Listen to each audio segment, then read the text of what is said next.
Telugu PMC ప్రేక్షకులకు స్వాగతం. Hi friends, మీరు గనక ఇప్పుడే మా ఛానల్కు వచ్చినట్లయితే మా ఛానల్ని సబ్స్క్రైబ్ చేసుకోండి. సబ్స్క్రైబ్ చేయడంతో పాటు పక్కనే ఉన్న బెల్ ఐకాన్ని క్లిక్ చేయండి. మా టీవీలో ప్రసారమవుతున్న సీరియల్ నాగపంచమి స్టార్ట్ అయిన కొద్ది రోజుల్లోనే బుల్లితెర ప్రేక్షకుల్ని బాగా ఆకట్టుకుంది ఈ సీరియల్. ఈ సీరియల్లో హీరోగా పృథ్వీ ప్రిన్సీ శెట్టి హీరోగా నటిస్తుండగా, హీరోయిన్ క్యారెక్టర్లో దర్శిని గౌడ పంచమి క్యారెక్టర్లో నటిస్తుంది. వీరి నటనతో ప్రేక్షకుల్ని బాగా ఆకట్టుకుంటున్నారు.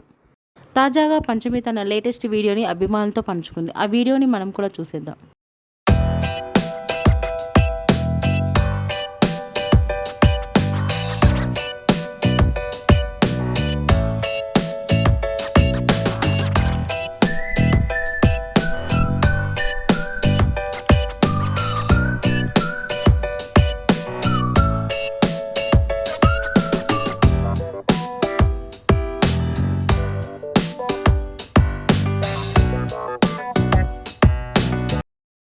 ఈ వీడియో మీకు నచ్చినట్లయితే లైక్ చేసి మరిన్ని టాలీవుడ్ లేటెస్ట్ అప్డేట్స్ మిస్ అవ్వకుండా చూడాలంటే తెలుగు పిఎంసి ఛానల్ను సబ్స్క్రైబ్ చేసుకొని పక్కనే ఉన్న బెల్ ఐకాన్ని క్లిక్ చేయండి.